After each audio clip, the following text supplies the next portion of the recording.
Hiring managers, what is one way that you can decrease some unnecessary stress in the often stressful interview process? You can optimize your relationship with your preferred recruiter. Now, how do you do that? With communication. You absolutely want to communicate with your recruiter at the start of your candidate search. So this way they're informed directly from you on what you're looking for in a candidate and why. But then also equally as important is you want to keep that communication going throughout the process with candidate feedback, what you're not seeing, what you are seeing that's working in your candidate pool. This will help your recruiter deliver for you faster because then they can better target their focus. But also the more communication you give to your recruiter, the more details and specifics they have, they're going to feel more valued because you're building that relationship. And then guess what? They are going to be more motivated to deliver for you. And another thing that I'm seeing a lot of is candidates are star candidates that are moving toward the finish line and they ultimately get an offer, sometimes even accept the offer and then back out of the process. And sometimes when I see this, I have been completely out of the loop in the communication. And here's why that happens.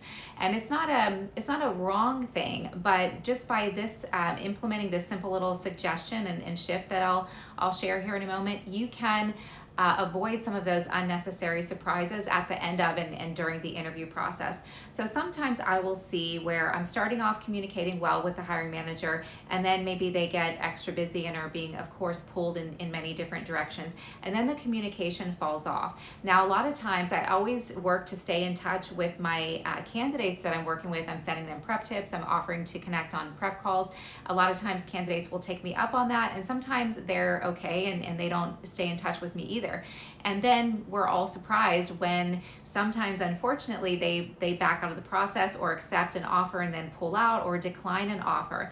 And I had no way of knowing what is happening there because I wasn't looped in on the communication. What you can do as a hiring manager to help you avoid these unnecessary surprises is create an additional touch point between the recruiter and the candidate. If you have a good relationship with your recruiter, if you trust them and their opinion, what this does, if you have, for example, the recruiter be responsible for scheduling the interviews with the candidate, this creates a necessary touch point where that candidate has to interact with the recruiter. And then the recruiter, in addition to offering some prep tips, they can see if the candidate has any additional questions. And if you have any potential concerns in the candidate or green lights, things that you are feeling, helping you to feel really strong about this candidate, then the recruiter has this information. They can either provide this positive feedback to the candidate, encouraging them, and this is going to help them feel valued and increase their interest as they move through the process because they feel valued, and as humans we want to feel valued, and that makes us want to go toward an opportunity and the people that value us and maybe pull back and focus our attention elsewhere when we're not getting that. So if you have positive feedback on a candidate, you want to pass that along to the recruiter. Then they can share this with the candidate. And then they'll be able to pick up on if the candidate is maybe interested, if they're more interested, if they're less interested, if they're on the fence, and then they can relay back to you, the hiring manager. They can communicate any potential red flags that they're seeing or green lights. If the candidate is super interested, maybe the candidate has another opportunity and the recruiter is able to get this information out of the candidate, and then we know whether or not to maybe speed up the process, maybe move around some steps so that we can speed up the process, and maybe add an additional touch point or step in the interview process to address that potential concern. Maybe connect the candidate with somebody else that will be important so that the candidate can get their questions answered. When the recruiter is out of the loop because communication has fallen off, then we have no idea. We don't have any information to give you. But if you partner more closely with your recruiter, you give them a quick call, say, hey, I'm running to a meeting. I just wanted to call you real quick and let you know this is what I'm seeing in this candidate that I really like. Here's a potential concern. If you could coach them on this, and then your recruiter can help the candidate prepare. I've my hiring managers that I partner really closely with and have great relationships with will use me for this a lot, and I love it. It makes me feel valued. They're calling me, they're trusting me, they're sharing feedback with me, and then I'm also able to do what I do well, which is help the candidate prepare.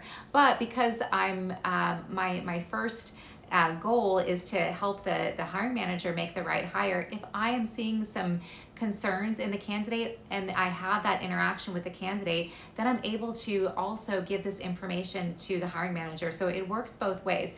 And if you have your recruiter be the one to schedule the interviews with the candidate, then you create a mandatory or required touch point. And so then your recruiter can help in vetting the candidate throughout the process just by providing you their feedback.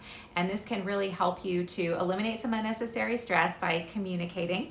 It'll help your recruiter stay more focused and targeted in their search because they've got that direct feedback from you on what is missing and what you are seeing that you like that's working in your candidate profile.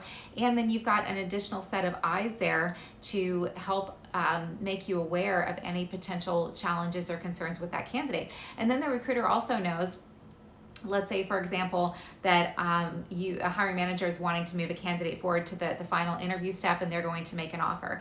Then, maybe I let the candidate know that, maybe I don't, but I'm going to check in with them and check in on their interests. And then if I'm figuring out that if I'm learning that they've got another opportunity or they're on the fence, then I know, okay, we probably need to get some more candidates. And then in this way, your recruiter can help keep the process going, and then you can avoid that start and stop, which happens when you make an offer, the candidate backs out, and then you're starting the process over again.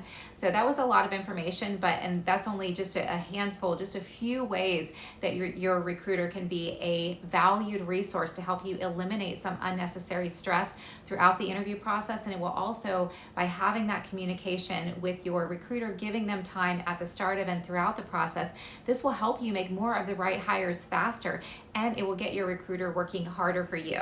So I hope that helped. If you got some value from the video, I invite you to like and subscribe. That will help me grow the channel, and I'll see you in the next one.